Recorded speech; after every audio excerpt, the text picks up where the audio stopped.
자, 오늘 오후에 다 같이 읽으실 성경 말씀은 마가복음 10장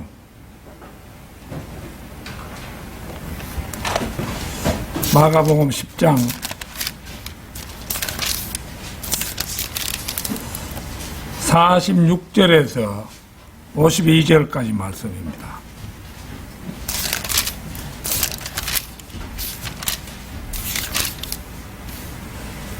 (46절에서 52절까지) 말씀.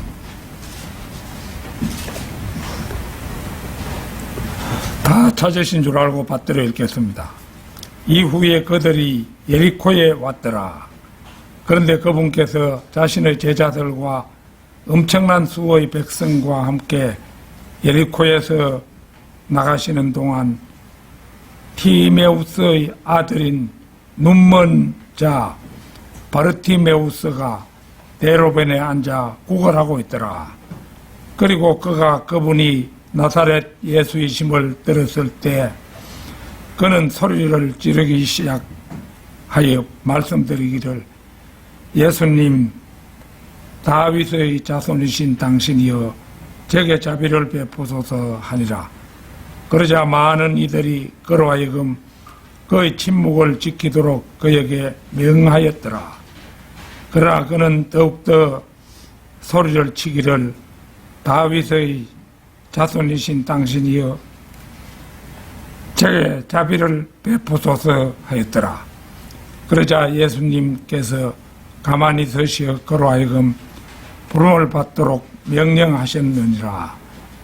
이에 그들이 그 눈먼 남자를 불러 그에게 말하기를,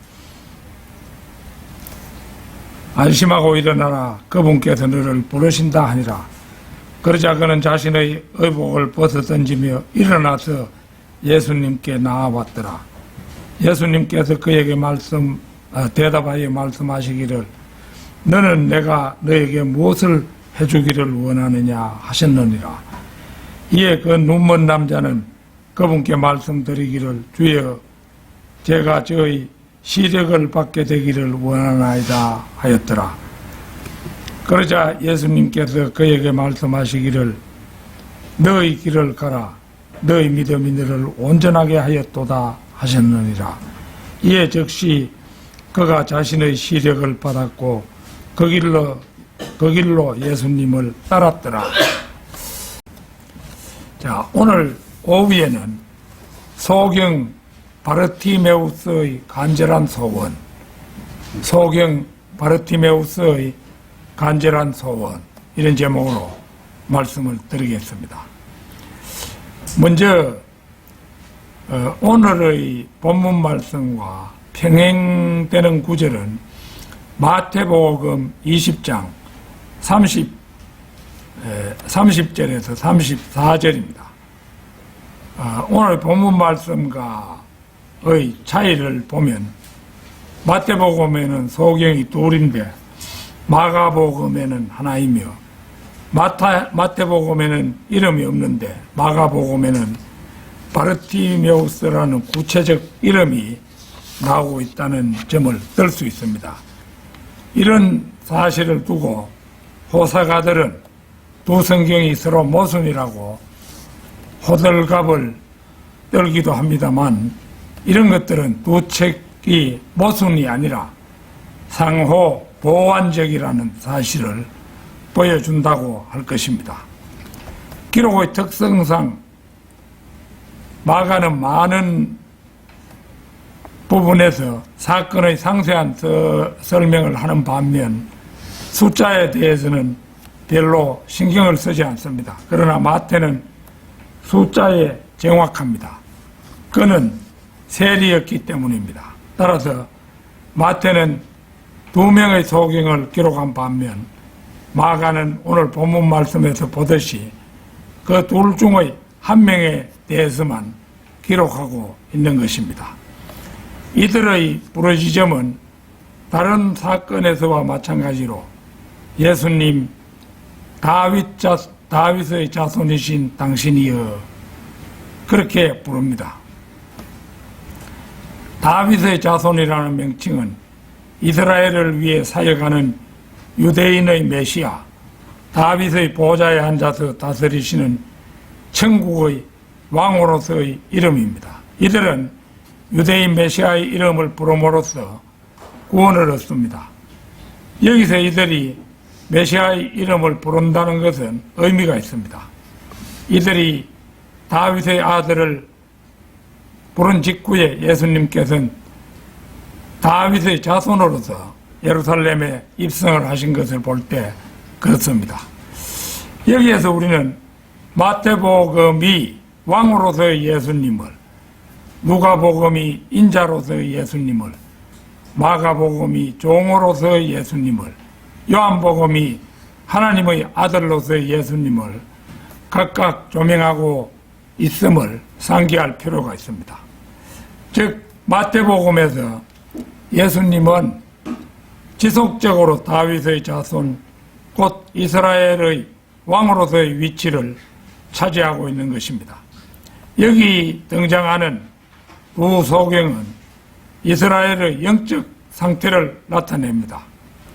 그들은 소경이 되어서 거짓 선지자들인 소경의 인도함을 받습니다.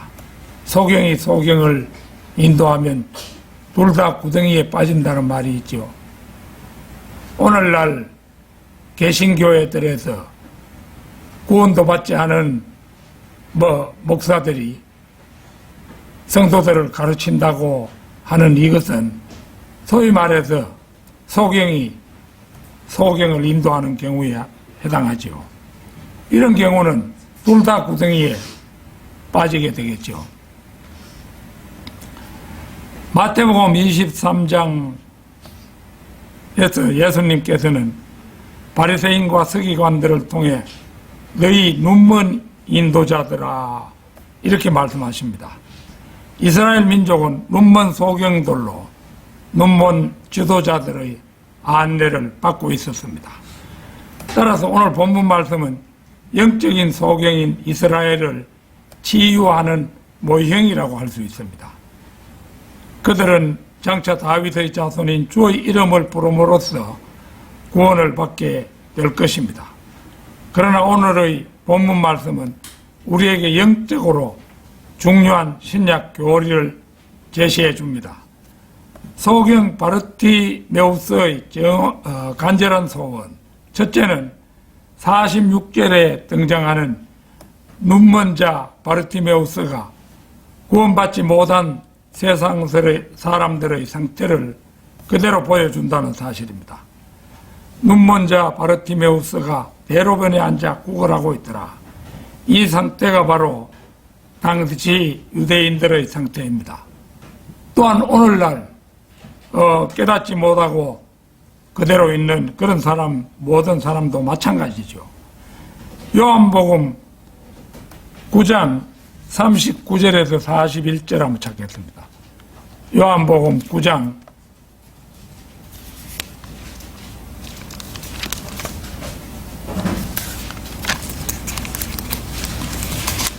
39절에서 41절입니다. 그러고 나서 이제 여러분 우리가 한글 킹 제임스 성경을 보던 시절에 거기에 번역해 놓은 걸 보면 그리고 나서 이런 말 많이 봤을 겁니다. 그리고 나서 없는 말이에요. 그리고 나서 그런 말은 없어요. 그런 후에 이렇게 말하면 모르겠지만은 근데 여기 보면은 그러고 나서 이렇게 정확하게 번역을 해놨죠. 예수님께서 말씀하시기를 심판을 위하여 내가 이 세상 속으로 왔으나 보지 못하는 자들을 보게 하려는 것이요 모든 보는 자들은 눈먼 자들이 되게 하려는 것이라 하셨느니라. 그러자 그분 곁에 있던 바리새파 사람들 중 일부가 이 말씀을 듣고는 그분께 말씀드리기를 저희 역시 눈먼 자들이니까 하였더라. 예수님께서 그들에게 말씀하시기를 만일 너희가 눈먼 자들이었다면 너희에게는 죄가 없을 것이라. 그러나 지금 너희가 말하기를 우리는 본다 하니 그러므로 너희의 죄가 남아 있느니라. 날 때부터 소경된 사람은 예수님을 만나 눈뜨고 구원을 받는데 정작 그 시대의 기득권자들인 바리새인들은 캄캄한 어둠 속에 있는 것입니다. 예수 그리스도의 피로 구원받기까지의 모든 사람들은 빛을 보지 못한 상태입니다. 그때까지 모든 사람은 눈이 멀어 있기 때문입니다. 고린도 후서 4장 3절 4절 찾겠습니다. 고린도 후서 3장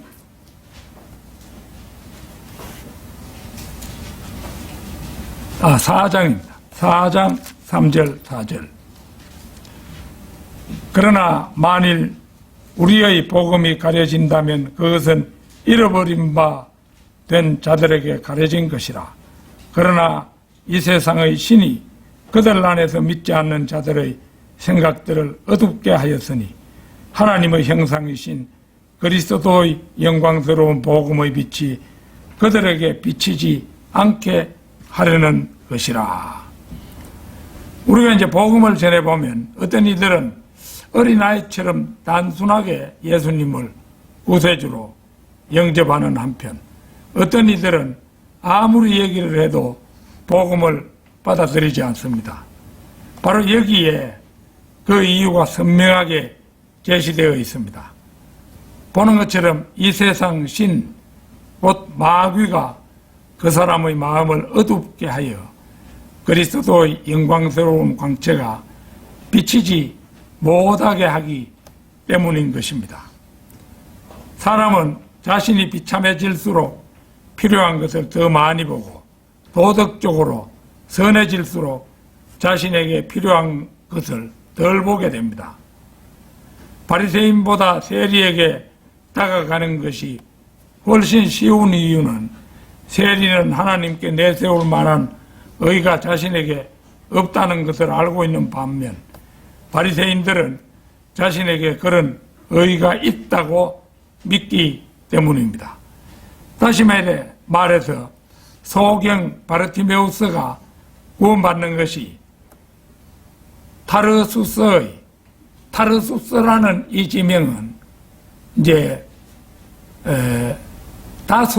타소의 사울이라 사도행전에 보면 타소의 사울이라 이래 나오는데 타소의 그 표준적인 발음이 타르수스입니다. 타르수스. 그러니까 이제 이 지명도 우리가 이제 이 표준 킹 제임스 성경을 알아갈수록 그 많은 새로운 지명들이 나올 것입니다. 그러나 우리는 그걸 귀찮다 하지 말아야 됩니다. 하나님의 말씀인 성경이 그렇게 기록해 놨으니까 타르수스면 타르수스고 뭐 그런 겁니다. 그걸 가지고 타소의 사울 얼마나 간단하냐 뭐 이렇게 할 일이 아닌 겁니다. 사실 바울은 구원으로부터 멀리 떨어져 있었기에 주님은 그로 하여금 더더구나 율법학자로부터 많은 교육을 받고 로마 시민권까지 가진 사람이 이 타르수스의 바울이었잖아요. 이러니까 그를 굴복시키기 위해서는 이제 다마스쿠스로 가는 길에서 주님께서는 그를 쓰러뜨려서 영적 눈을 띄우기 위해서 그를 쓰러뜨려서 육신의 눈이 멀게 하실 수밖에 없었습니다.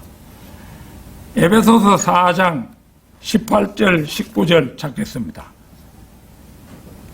에베소서 4장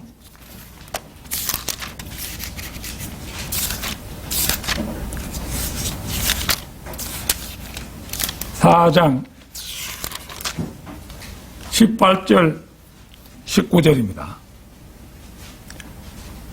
그들은 자기들 안에 있는 무죄함을 통하여 하나님의 생명으로부터 멀리 떨어졌으며 명철이 어두워졌으니 그들의 마음의 눈이 멀어버렸기 때문이라. 그들은 감각을 상실하여 자기들을 음탕함에 내어 주었고 욕심으로 모든 불결함을 행하였느니라. 복음을 받아들이지 않는 사람들의 영적 상태가 바로 이것입니다. 이들은 자신들의 마음의 문턱을 낮추지 않는 한 빛을 보기는 무망한 상태에 있는 것입니다. 그러니까 이거 가족이 있다면은 자기 가족이 구원받지 못했을 때는 날이 날마다 주님께 무릎 꿇고 다가서서 기도해야 되겠죠. 그렇게 함으로써 하나님께서 들으시면 이 세상 눈을 가리지 못하도록 해서 그의 눈을 띄워 주실 것입니다. 소경 바리티메우스의 간절한 소원. 둘째, 그는 예수님을 불렀습니다. 그리고 그분이 나사렛 예수이심을 들었을 때 그는 소리를 지르기 시작하여 말씀드리기를, 예수님, 다윗의 자손이신 당신이여 제게 자비를 베푸소서 하니라. 이 구원을 받으려고 하면은 이 본인이 이렇게 간절한 마음이 있어야 돼요. 이게 주님의 제자들이 예수님 시끄럽다고 소리 지르지 말라고 제지하기까지 했지요. 그런데 이 바르티메우스는 그렇게 말할수록 더 크게 소리 지르는 거라요. 그 대단한 용기가 있는 그런 사람이고 또 간절한 마음이 있는 그런 사람이었습니다. 그래서 이제 주님이 지나가신다는 말을 듣고 소리를 지르기 시작했습니다. 그 이제 이미 바르티메우스는 예수님이 수많은 사람을, 병에 걸린 사람, 눈먼 자, 이런 사람들을 수도 없이 구하셨다는 얘기를 이미 듣고 있었겠죠. 내가 이 기회를 놓치면 언제 다시 기회를 얻겠나 해가지고 소리를 지르기 시작했습니다. 하도 시끄럽게 소리를 지르니까 무리들이 꾸짖어 잠잠하게 했으나 그는 예수님, 다윗의 자손이신 당신이여 제게 자비를 베푸소서 하고 더욱 크게 소리를 질렀습니다. 지금 온 기회를 놓치면 언제 다시 예수님께서 자신의 앞을 지나가실지도 모르는 판이었기에, 아니 다시는 기회가 오지 않을지도 모르기에 그만큼 그의 입장은 절박했기 때문입니다. 사람은 자신이 언젠가는 죽을 유활한 존재로서 자신이 구원이 필요한 존재임을 깨닫고 절대자를 찾는 절박함이 있어야 합니다. 이 절박함 때문에 아무의 눈치도 보지 않고 소리쳤으며 주님의 부름을 받고 자신의 가장 원했던 일인 시력을 고침받아서 갖게 되었습니다. 로마서 10장 13절 찾겠습니다. 로마서 10장 13절.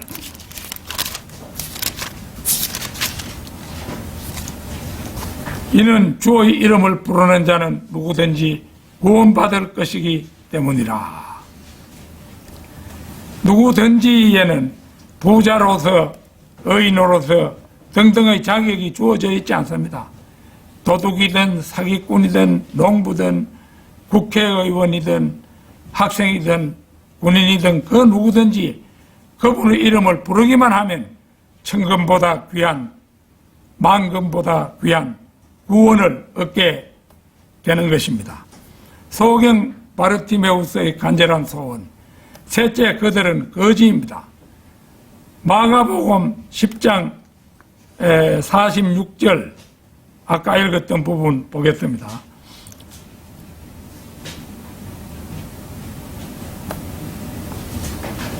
그분께서 자신의 제자들과 엄청난 수의 백성과 함께 에리코로에서 나가시는 동안 바르티메우스의 티메우스의 아들인 눈먼 자 바르티메우스가 대로변에 앉아 구걸하고 있더라. 구걸이라는 말이 그들이 거지임을 보여주고 있죠. 구원받기 전의 모든 사람은 거지와 같습니다. 그들은 하나같이 자신들의 의를 의지하기 때문입니다. 이사야 64장 6절 찾겠습니다. 이사야 64장 6절.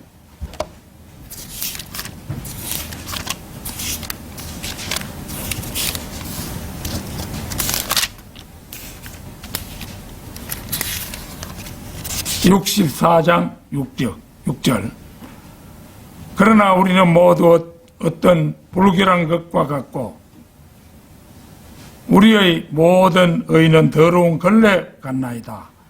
그리고 우리는 모두 한 잎사귀같이 시드나이다.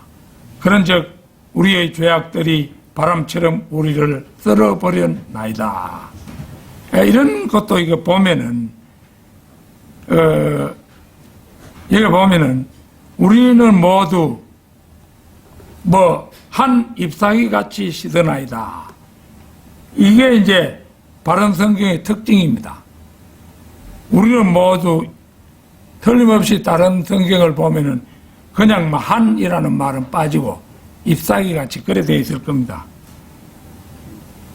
또 그래서 이게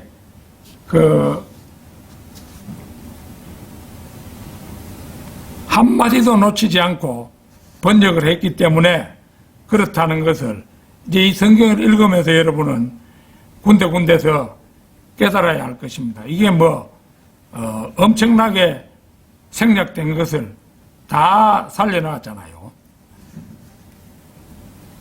이 말씀에서 보듯이 인간의 모든 의는 더러운 걸레에 불과합니다. 이 걸레를 내버리지 않는 한 그는 구원에서 멀리 있을 수밖에 없습니다. 모 교회 원로 장로 가운데 B라는 분이 있었습니다. 지금 돌아가셨는데요.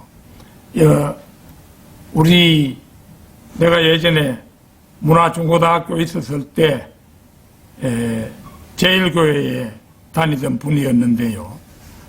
이분은 수년 전에 요게 이제 신한은행, 종은행이라고 불렀는데요. 바로 앞에 신한은행 있죠. 그래서 저를 만나 이야기하면서 이제 날 보고 교회 나가느냐고 이러니까 잘 안 나갑니다 이러니까, 그러니까 이제 자기들 교회 안 나간다 말이지 사실은 나가고 있었는데도 자기 눈에는 잘 안 보이거든요.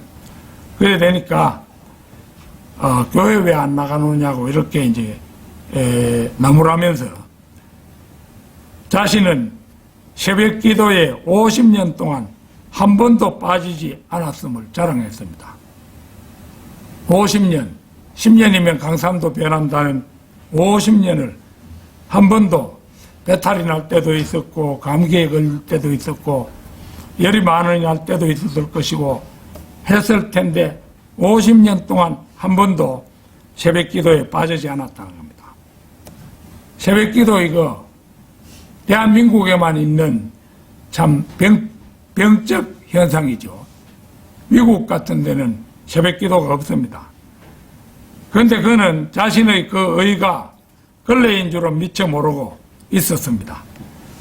교회 시대에 새벽 기도를 50년 동안 빠지지 않아 하나님의 나라에 갈 것이라는 것은 행위 구원이라는 이단 요소에 해당합니다. 그러나 그는 이 사실을 알기에는 교단 교리에 너무 강하게 고착되어 있었습니다. 따라서 그는 믿음으로, 오직 믿음으로 구원받는 신약 교리에 도저히 눈뜰 수 없는 상태였다고 할 것입니다. 또 어느 교회 H라는 장로는 자신이 교회를 4곳이나 지어서 시작했다는 사실을 자랑했습니다. 이것을 달리 말하면 하나님의 교회를 네 곳이나 자신의 돈으로 지어 시작했으니 자신의 공이 하나님 앞에 얼마나 크냐는 것입니다.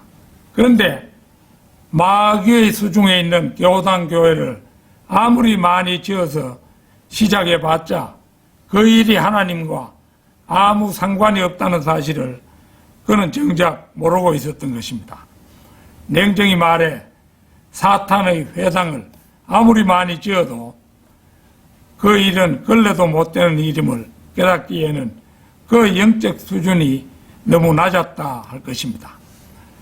자, 마태복음 10장 49절 50절 다시 보겠습니다.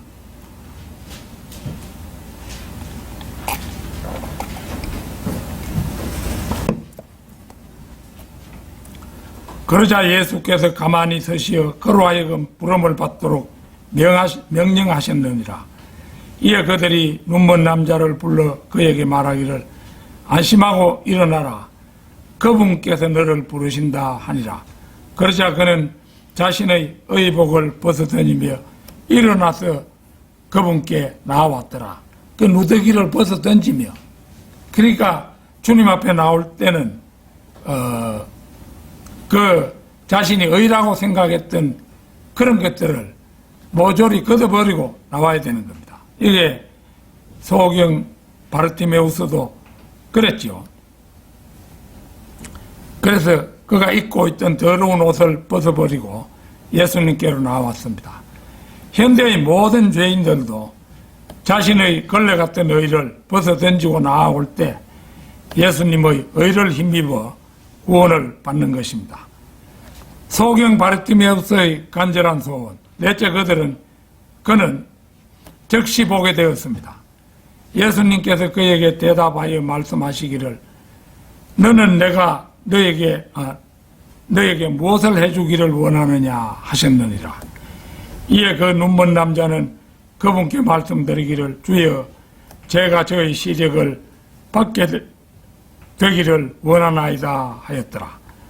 그러자 예수님께서 그에게 말씀하시기를 너의 길을 가라. 너의 믿음이 너를 온전하게 하였도다 하셨느니라. 구원은 자신이 죄인인 것을 깨닫고 자신의 죄를 제거하신 예수님을 구세주로 영접하는 순간 구원을 얻습니다. 즉각적입니다. 마태복음 20장 34절은 조금 다르게 묘사되어 있습니다. 같이 찾아보겠습니다. 마태복음 20장 34절.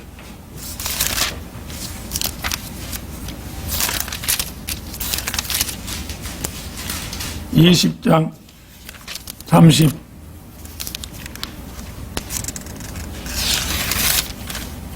34절) 그러한 이유로 예수님께서 그들에게, 이제 마태복음에는 소경이 둘이지요. 그들에게 연민을 가지셨으며 그들의 눈을 만져주셨더라. 그러자 즉시 그들의 눈이 시력을 받았고 그들이 그분을 따랐더라. 이렇게 되어 있죠.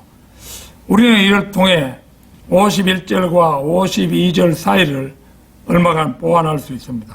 그것은 예수님께서 그때 소경 바르티메우스를 직접 만져주셨음을 알게 됩니다. 이처럼 예수님을 믿으면 구원은 순간적입니다. 모태교인이라야 혹은 수십 년 동안 정진해야 구원을 얻는 것이 결코 아닌 것입니다.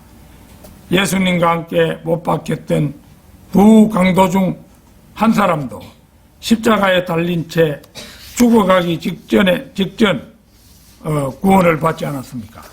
다섯째, 그들은 주님을 따랐습니다. 오늘 본문 말씀 52절에 이에 즉시 그가 자신의 시력을 받았고 그 길로 예수님을 따랐더라. 이렇게 명시되어 있죠.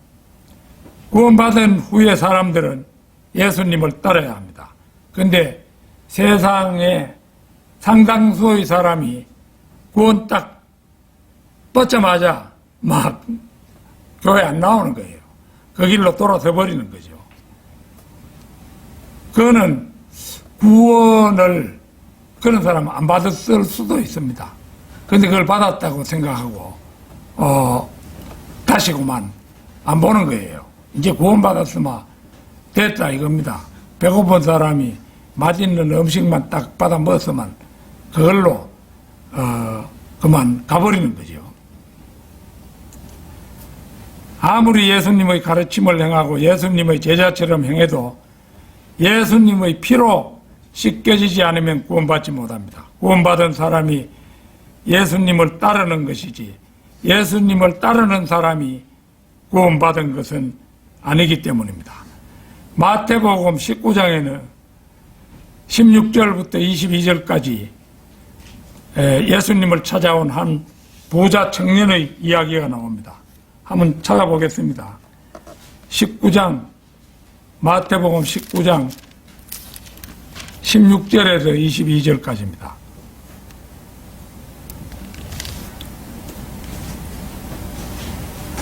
그리고 보라. 그리고 보라. 이거는 맞는 번역이지요. 그러니까 다른 곳도 그리고라는 말을 번역했다면 그리고라고 했을 것입니다. 단독으로는 그리고 얼마든지 순접의 접속사잖아요. 다시 그분께 그리고 보라 한 명이 그분께 나와 말씀드리기를 선한 스승이여 제가 영생을 얻으려면 저는 어떤 선한 일을 행해야 하나이까 하였더라. 그러자 그분께서 그에게 말씀하시기를 네가 무슨 이유로 나를 선하다게 하느냐. 선한 이는 오직 한 분, 즉 하나님 외에는 아무도 없느니라. 그러나 만일 네가 생명에 들어가려거든 계명들을 지키라 하셨느니라. 그가 그분께 말씀드리기를 어떤 것이니까 하니라. 예수님께서 이같이 말씀하셨느니라. 너는 살해하지 말지니라. 너는 간음하지 말지니라. 너는 도둑질하지 말지니라. 너는 거짓 증언하지 말지니라. 너희 아버지와 너희 어머니를 공경하라. 그리고 너는 네 이웃을 너 자신과 같이 사랑할지니라. 그 청년이 그분께 말씀드리기를 저는 이 모든 것들을 저의 유년 시절부터 지켜왔나이다. 제게 아직 부족한 것은 무엇이니까 하니라. 예수님께서 그에게 말씀하시기를 만일 네가 완전하게 되고자 한다면 가서 네가 가진 것을 팔아서 가난한 자들에게 주어라. 그래야면 너는 하늘에 있는 보물을 가지리라. 그런 다음에 와서 나를 따르라 하셨느니라. 그러나 그렇게 말씀하시는 것을 그 청년이 들었을 때 그는 슬퍼하며 떠나갔더라. 이는 그가 엄청난 소유들을 보유하였기 때문이라. 여기에 나오는 부자 청년은 예수님의 요구를 마치 자신을 파산시키는 것으로 들었습니다. 그러나 예수님의 요구는 결코 그를 파산시키는 것이 아니었습니다. 예수님의 요구는 네가 만일 완전하게 되고자 한다면 가서 네가 가진 것을 팔아서 가난한 자들에게 주어라. 그리하면 너는 하늘에 있는 보물을 가지리라. 그런 다음에 와서 나를 따르라. 이런 것이었죠. 만약 이 말씀대로 그가 순종했었더라면 그는 영생을 얻을 뿐만 아니라 물질의 필요도 주님께서 부족하면 채워주셨을 것입니다. 그는 그 사실을 보지 못하고 슬퍼하며 예수님을 떠나가고 말았습니다. 10계명의 첫 2계명은 하나님을 사랑하는 것과 우상을 섬기지 말라는 것이고 마지막 계명은 네 이웃의 집을 탐내지 말라는 것인데 이것들은 모두 탐심과 관련됩니다. 마태복음 6장 24절은 아무도 두 주인을 섬길 수 없느니라. 이는 그가 한쪽을 정오하고 다른 쪽을 사랑하거나 아니면 그가 한쪽을 받들고 다른 쪽을 멸시하실 것이기 때문이라. 너희는 하나님과 만몬 곧 재물과 신을 함께 섬길 수 없느니라. 이렇게 말씀하고 있으며 골로새서 3장 5절은 탐심은 곧 우상 숭배라고 말씀하고 있습니다. 그러므로 10계명의 첫 2계명은 탐심과 관련이 있으며 이 부자 청년이 지키지 못한 계명은 바로 탐심에 관한 계명이었습니다. 그는 결국 탐심 때문에 그 인생을 통틀어 가장 중요한 영생을 영영 놓쳐버리고 만 것입니다. 결론적으로 눈을 뜬다는 것은 흑암의 권세로부터 놓여나 빛의 세계로 삶이 전환되는 것을 의미합니다. 소경의 간절한 소원은 바로 이 눈을 뜨는 일이었습니다. 그런데 이 눈뜸은 빛이신 예수 그리스도를 구주로 영접함으로 해서 비롯됩니다.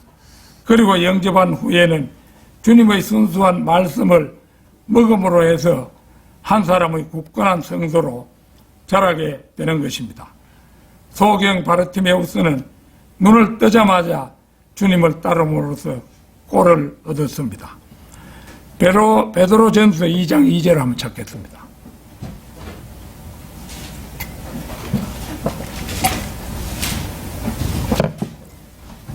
베드로전서 2장 2절